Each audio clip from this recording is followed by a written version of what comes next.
ഒരു കുഞ്ഞ് വ്ളോഗ് കണ്ടാലോ? ഇതും കൂടെ ഇട്ടിട്ട് എൻ്റെ ഗാലറി കംപ്ലീറ്റ്ലി ക്ലീൻ ചെയ്യണം. കാരണം നമ്മൾ തിങ്കളാഴ്ച തൊട്ട് പിന്നെയും സീരീസൊക്കെ സ്റ്റാർട്ട് ചെയ്യുവാണല്ലോ. അപ്പോൾ ഫോൺ മെമ്മറി ഉണ്ടാവണം.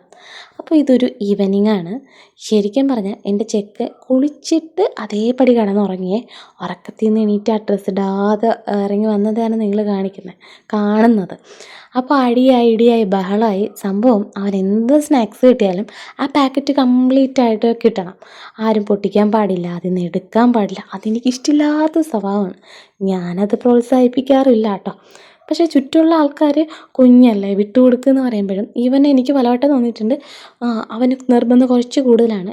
ഞാനാണെങ്കിൽ അതങ്ങ് പ്രോത്സാഹിപ്പിക്കാറില്ല. കുറച്ച് കരഞ്ഞോട്ടെ, പിള്ളേരല്ലേ, കരഞ്ഞ് തന്നെ വളർന്നു. അപ്പോൾ അത് അവന് വേണ്ടാന്ന് പറഞ്ഞാൽ അവനത് ഉപേക്ഷിച്ച്. കാരണം പൊട്ടിച്ച് നമ്മൾ എടുത്തില്ലേ, അതുകൊണ്ട് പിന്നെ കിട്ടിയ അവസരത്തിൽ ഞാനും 2 ഉണ്ണിയപ്പം എടുത്തു. അല്ലാണ്ട് അവനോട് ചോദിച്ച് ഞാൻ തരത്തൊന്നുമില്ല കേട്ടോ. അപ്പോൾ പിള്ളേർ ഇങ്ങനെയൊക്കെ തന്നെ കരഞ്ഞൊക്കെ തന്നെ വളരണത്. അത് കഴിഞ്ഞിട്ട് ഇന്ന് സ്നാക്സായിട്ട് കപ്പയും നല്ല മുളകിട്ട മീൻ കറിയും വെക്കാമെന്നാണ്. എന്താ പറയുക, ഞാൻ വിചാരിക്കണം. എൻ്റെ മുഖം കണ്ട് എനിക്ക് നല്ല തലവേദനയുണ്ട്. എന്താണെന്നറിയില്ല, ഭയങ്കര ക്ഷീണമുണ്ട് ഈ വീഡിയോ എടുക്കണേൻ്റെ അന്ന്.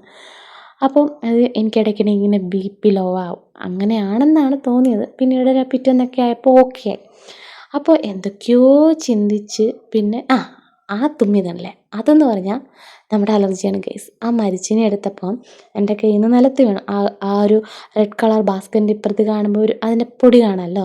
അപ്പോൾ ആ പൊടി അടിച്ച് കഴിഞ്ഞാൽ തുമ്മി തുമ്മി തുമ്മി ഇന്ന് ഞാൻ ആ അലർജിയുടെ ടാബ്ലറ്റ് എടുത്താൽ മാത്രമേ അത് നിൽക്കുള്ളൂ കേട്ടോ.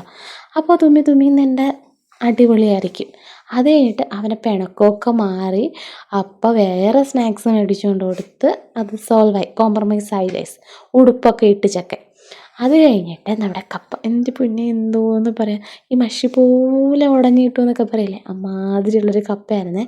അപ്പോൾ ഏട്ടൻ വിളിച്ചു പറഞ്ഞു ഞാൻ വരുന്നില്ല, ഇപ്പോൾ വരുന്നില്ല, ലേറ്റ് ആവുമെന്ന് പറഞ്ഞു. അപ്പം ഞാൻ വിചാരിച്ചു എന്നാൽ നമുക്ക് വച്ചിട്ട് പിന്നെ നമ്മൾ കാത്തിരിക്കണ്ടല്ലോ, കാരണം ഒത്തിരി ലേറ്റ് ആവും ആൾ വരാനായിട്ട്. അപ്പോൾ ഞാൻ പിള്ളേർക്കും കൊടുത്ത് ഞാനും കഴിച്ചിട്ടുണ്ടായിരുന്നു. അത് കഴിഞ്ഞ് പ്രകൃതി രമണീയം ഒന്ന് ആസ്വദിച്ചു. പിന്നെ രാത്രിയായി. അത് കഴിഞ്ഞ് ഞങ്ങളൊക്കെ നമ്മുടെ ഡ്രാഗൺ ഫ്രൂട്ട് പൂത്തിട്ടുണ്ടായിരുന്നു, അതിൻ്റെ ഷോർട്സൊക്കെ ഞാൻ ഇട്ടിട്ടുണ്ടായിരുന്നില്ലേ, അങ്ങനെ അതൊക്കെ എടുത്ത് കുറച്ച് അവിടെ നിന്ന് നല്ല രസമാണ്. ഇപ്പം നല്ല നിലാവൊക്കെ ഉള്ളൊരു ടൈമല്ലേടാ. അതൊക്കെ കഴിഞ്ഞിട്ട് പിന്നെ ഗുഡ് നൈറ്റ് പറയാനുള്ള സമയമായിട്ടുണ്ട്. പിള്ളേരൊക്കെ 4 ദിക്കിലാണ്. അവരൊക്കെ വിളിച്ച് കൊണ്ടുവന്ന് ഉറക്കുക എന്നുള്ളതാണ് എൻ്റെ ഡ്യൂട്ടി വന്നിട്ട്. അപ്പോൾ നമ്മുടെ വ്ളോഗ് ഇവിടെ എൻഡ് ആവുകയാണ്. നമുക്ക് മൺഡേ തൊട്ട് നമുക്ക് സീരീസൊക്കെ ഉണ്ട് കേട്ടോ.